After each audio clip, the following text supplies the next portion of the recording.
नमस्कार, ये है फलक की कहानियों का संसार। किस्सा कहानी में आज मैं हूँ भारती कुमारी और आप सबको सुना रही हूँ फणीश्वर नाथ रेणु जी की लिखी हुई कहानी चढ़ाऊ मुखड़ा। बटुक बाबू ने मन ही मन तय कर लिया, ऑपरेशन करवाना ही होगा और इसी जाड़े में। बटुक बाबू पिछले एक सप्ताह से मानसिक अशांति भोग रहे थे। चुपचाप जब जब उनकी इकलौती बेटी बुला सामने आती, बटुक बाबू का चेहरा उतर जाता। बुला की ओर आंखें उठाकर देख नहीं सकते। उनकी ऐसी गंभीर और उदास मुद्रा को देखकर बुला डर से कुछ नहीं बोलती। बाप के जी के बारे में मां से भी कुछ पूछने की हिम्मत नहीं होती उसकी। पत्नी ने कई बार पूछा तो कोई खुलासा जवाब नहीं दे सके बटुक बाबू। कल रात बुला अपनी मां के साथ मच्छरदानी के अंदर सो रही थी। बटुक बाबू धीरे से उठे, हाथ में छोटा टॉर्च लिया, फिर कुछ सोचकर रख दिया। टेबल लैंप का स्विच दबाया, दबे पांव पलंग के पास गए। सोई हुई बुला के चेहरे को गौर से देखने लगे। कुछ देखकर सिहर पड़े। पत्नी शायद सब कुछ देख रही थी। धीमी आवाज में बोली, यह क्या? बटुक बाबू हड़बड़ाकर उठे, इशारे से कुछ कहा और टेबल लैंप ऑफ करके बैठक में गए। इशारा समझकर पत्नी उनके पीछे पीछे गई। बटुक बाबू ने हाथ के इशारे से ही पत्नी को अपने पास बैठने को कहा। पत्नी धीरे से सोने का कमरे का दरवाजा बंद कर आई। बटुक बाबू ने फुसफुसाकर कहा, बुला के चेहरे पर मस्से पर एक रोया उगाया है, तुमने देखा है? पत्नी ने लंबी सांस ली, जी हल्का हुआ, बोली, हाँ देखा है। तो क्या हुआ? बटुक बाबू को अचरज हुआ। मां होकर भी इन बातों की ओर ध्यान नहीं देती। मैं आज ही नकुल को चिट्ठी लिख देता हूँ। इसी छुट्टी में पटना चलकर ऑपरेशन का नाम सुनकर पत्नी सिहर पड़ी। क्या हूँ? ऑपरेशन करके कहीं और चेहरा खराब।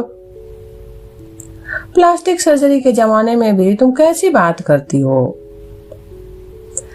पिछले 16 साल से जब बटुक बाबू ने ऑपरेशन का प्रस्ताव दिया, पत्नी ने समर्थन नहीं किया और राई भर का मस्सा अब बढ़ते बढ़ते गोल मिर्च के बराबर हो गया है। उसमें एक केश भी उगाया है। अब भी कहती हैं कि ऑपरेशन नहीं। बटुक बाबू ने नाक सिकोड़ कर कहा, कितना भद्दा लगता है यार रोया, तितली ही कस की तरह। परम सुंदर चेहरे पर यह गोल मिर्च जैसा मस्सा और उसमें पत्नी को ऑपरेशन के बदले अपने बड़े भैया की बात याद आई। तुम लोग इत्मीनान से बैठे हो, क्यों? लड़की बड़ी हो रही है। भोलेनाथ अर्थात बटुक बाबू, उनके साले बटुक बाबू को भोलेनाथ कहा करते थे। भोलेनाथ से कहो किसी सुपात्र पर नजर रखें। पत्नी ने पूछा, भगवानपुर से फिर कोई चिट्ठी नहीं आई? बटुक बाबू नाराज हो गए। भगवानपुर से क्या चिट्ठी आएगी? दुनिया में सुंदर लड़कियों की कमी है जो तुम्हारी ऐसी लड़की को वे पसंद करेंगे जिसके गाल पर गोल मिर्च जैसा। पत्नी हंस पड़ी। बटुक बाबू चिढ़ गए, तुम हंसती हो तो इतनी रात में रोकर भी क्या होगा? मुझे नींद नहीं आएगी। पत्नी समझ गई बात हंसी में टलने वाली नहीं है, अतः वह भी गंभीर हो गई। दोनों बहुत देर तक विचार विमर्श करते रहे। बात तय हो गई, इसी छुट्टी में यानी 15 दिन के अंदर ही चलकर ऑपरेशन करवा लिया जाए। दूसरे दिन से बटुक बाबू से ज्यादा परेशान उनकी पत्नी दिखने लगी। वह जब जब बुला के चेहरे को गौर से देखती, बुला अवाक हो जाती। उसके गाल पर जड़े हुए काले मस्से का रोया थर थर कांपने लगता। बुला की मां को लगता तितली का शूर बढ़ता आ रहा है। वह सिहर उठती।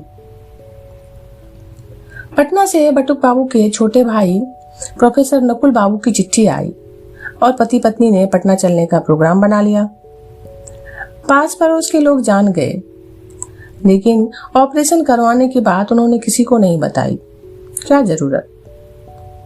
17 साल पहले बुला का जन्म हुआ। उसके बाद फिर कोई संतान नहीं हुई बटुक बाबू को। बटुक बाबू के छोटे भाई प्रोफेसर ने कई बार अपने भाई और भाभी को समझाकर कहा, मामूली ऑपरेशन टीएनसी करवा लेने से ही फिर, किंतु वो तैयार नहीं हुए। हंसकर उड़ा देते, कहते क्या जरूरत है, बुला ही हमारी बेटी, बुला ही हमारा बेटा। बुला पिछले साल स्थानीय कॉलेज में दाखिल हुई है, विज्ञान पढ़ती है। बटुक बाबू को जीवन में अब तक कभी सिर दर्द भी नहीं हुआ। मौसमी सर्दी बुखार के अलावा पत्नी भी कभी बीमार नहीं पड़ी, इसलिए बुला का स्वास्थ्य भी सुंदर है। मुफस्सिल के कस्बे में जन्मी और पली बुला अपने कॉलेज की कबड्डी टीम की कैप्टन है। बटुक बाबू इतिहास के शिक्षक हैं, किंतु स्वभाव से पूरे दर्शन शास्त्र विभाग के व्यक्ति हैं। इसलिए कभी कभी गृहिणी से मनमुटाव भी हो जाता है।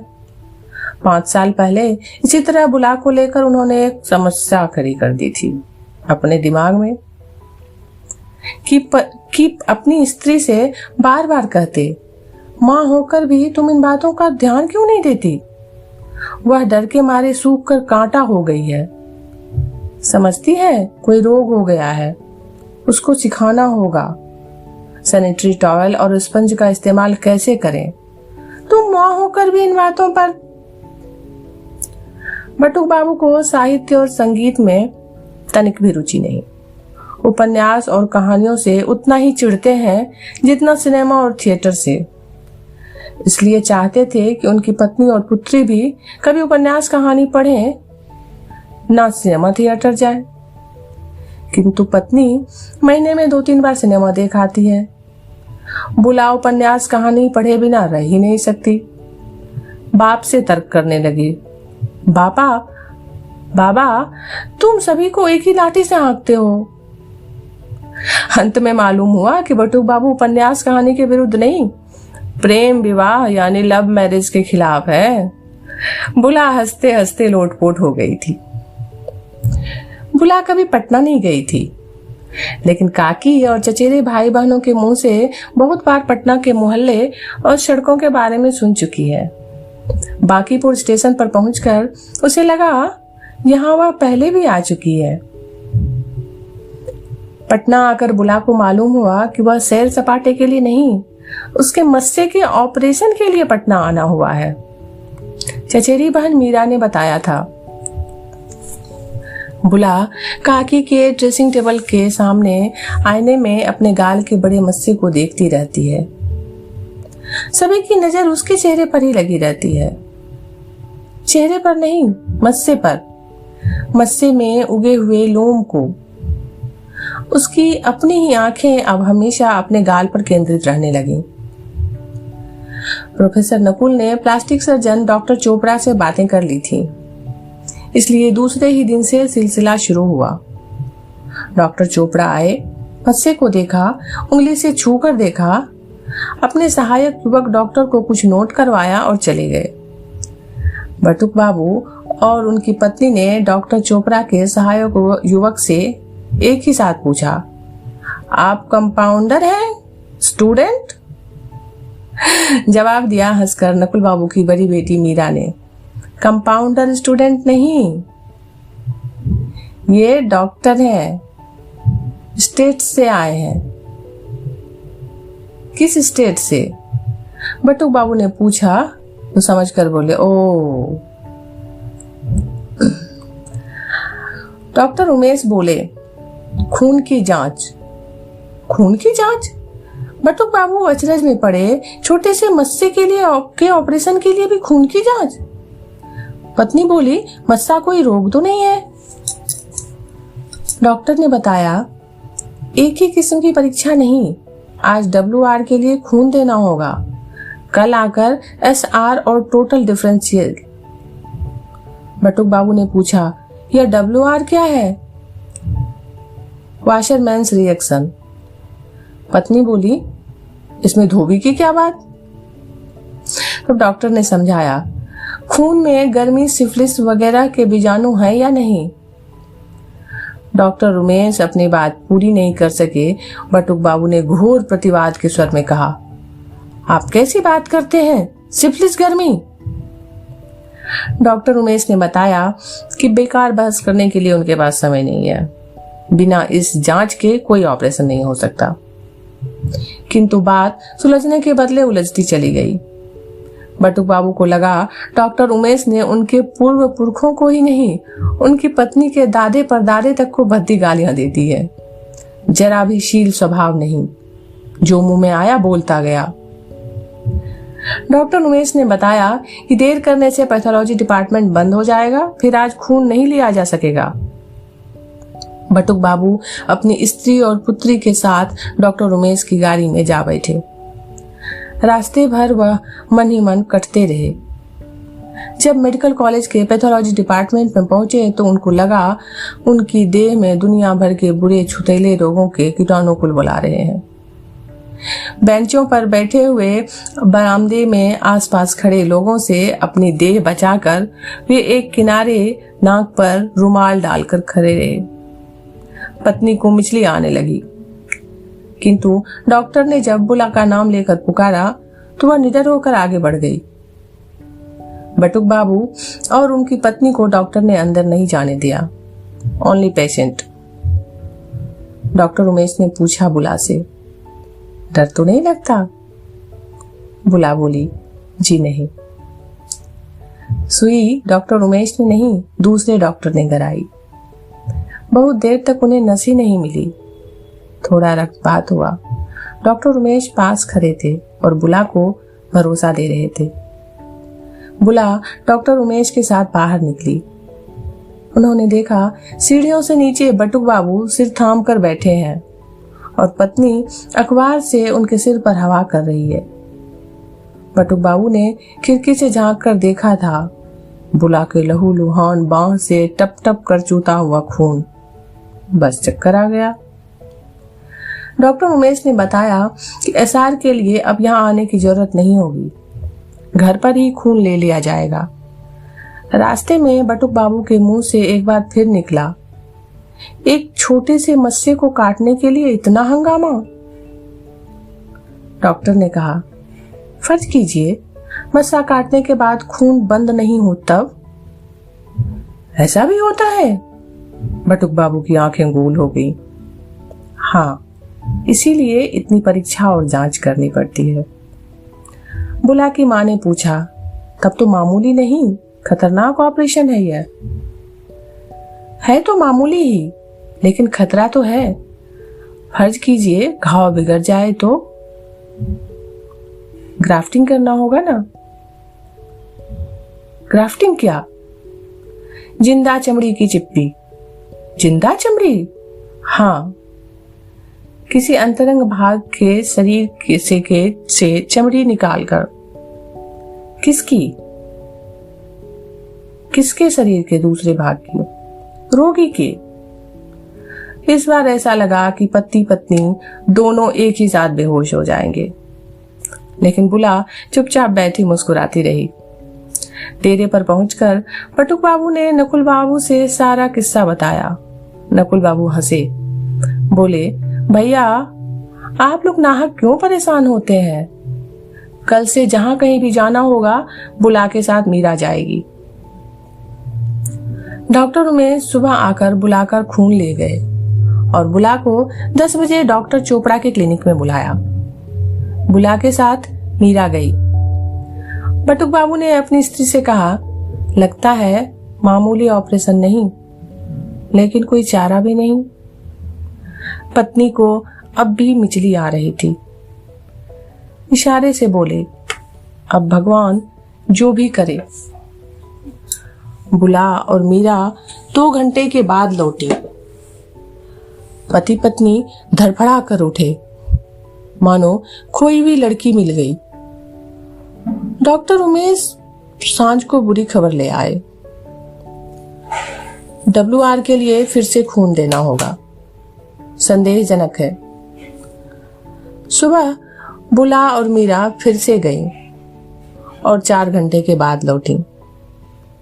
मीरा बोली, हम लोग अस्पताल के मैदान में लगी प्रदर्शनी देख आए। डॉक्टर उमेश का 5 रुपया खर्च करवा दिया क्वालिटी के आइसक्रीम खाने में। बटुक बाबू ने पूछा, अब तो खून नहीं देना होगा? बटुक बाबू को रह रह कर डॉक्टर उमेश की बातें याद आती है। फर्ज कीजिए खून बंद नहीं हुआ तो ग्राफ्टिंग के लिए शरीर के अंदरूनी भाग की जिंदा चमड़ी तराश कर लगानी होगी। ये याद आते ही बटुक बाबू सहम जाते। 3-4 दिन तक यही सिलसिला रहा। बुला और मीरा रिक्शा में बैठकर क्लिनिक जाती। बटुक बाबू अपनी पत्नी के साथ लक्ष्मी नारायण मंदिर, कालीबाड़ी और पटन देवी मंदिर की ओर जाते। 7वें दिन नकुल बाबू ने संवाद किया। डॉक्टर उमेश कह रहे थे कि ऑपरेशन नहीं हो सकेगा। क्यों? पति पत्नी ने एक साथ ही पूछा। पर नकुल बाबू मुस्कुराकर बोले, पता नहीं क्यों। क्यों मीरा, क्या बात है? बात क्या है? बुला कहाँ है? बटुक बाबू हक्के बक्के थे। मीरा हंसती हुई आई और बुला तनिक लजाती हुई आई। नकुल बाबू ने पूछा, क्या बात हुई मीरा? डॉक्टर उमेश क्या कह रहे थे? दीदी से पूछ रहे थे कि मस्से क्यों कटवाना चाहती है। बटुक बाबू बोले, यह डॉक्टर उमेश थोड़ा पागल है। नकुल ने कहा, भैया डॉक्टर उमेश पर पटना मेडिकल कॉलेज को गर्व है, गौरव है डॉक्टर उमेश। मीरा कहती गई, दीदी बोली कि माँ बाबूजी चाहते हैं। तब डॉक्टर साहब ने कहा, वे क्यों कटवाना चाहते हैं? मस्सा तो आपके चेहरे पर है, आप नहीं चाहें तो। पर दीदी कुछ नहीं बोली। तब डॉक्टर साहब ने पूछा, आपको बुरा लगता है मस्सा? दीदी फिर भी कुछ नहीं बोली। तो डॉक्टर साहब बोले, इसको काटने के बाद आपका चेहरा बदसूरत भी हो सकता है किसी की नजर में। फिर बोले, जैसे यह आपके गले में जो जड़ाऊ हार है, इसका पत्थर निकाल दिया जाए तो कैसा लगेगा? बटुक बाबू का चेहरा लाल हो गया। नकुल, या डॉक्टर तुम्हारे पटना मेडिकल कॉलेज का गौरव हो या कुछ और भी हो, मगर यह आदमी अच्छा नहीं है। इतनी और ऐसी ऐसी बातें पूछने की क्या जरूरत? नकुल बाबू की स्त्री ने बटुक बाबू की पत्नी को हंसकर अंदर बुलाया। दीदी जरा अंदर आइए तो। मीरा बोली, डॉक्टर उमेश की माँ आई है। बटुक बाबू की समझ में कोई बात नहीं आई। अंदर ना जाने क्या हुआ, मीरा की बंगालन सहेलियों ने मिलकर शंख बजाना शुरू कर दिया। एक साथ कई शंख बज उठे। नकुल बाबू का 8 वर्षीय पुत्र गोपाल दौड़ता हुआ आया और बोला, बुला दीदी को, डॉक्टर उमेश की मम्मा ने अपनी गोद में बिठाया। एक साथ कई शंख बज रहे थे। नकुल बाबू हंस हंस कर अपने बड़े भाई बटुक बाबू को समझा रहे थे कि डॉक्टर उमेश बुला से ब्याह करना चाहते रहे, और बटुक बाबू अभी भी एकदम हक्के बक्के से नकुल का चेहरा देख रहे थे। ये कहानी इतनी ही। अभी आप सुन रहे थे भारती कुमारी की आवाज में फणीश्वर नाथ रेणु की कहानी चढ़ाऊ मुखड़ा। ये है फलक का चैनल किस्सा कहानी।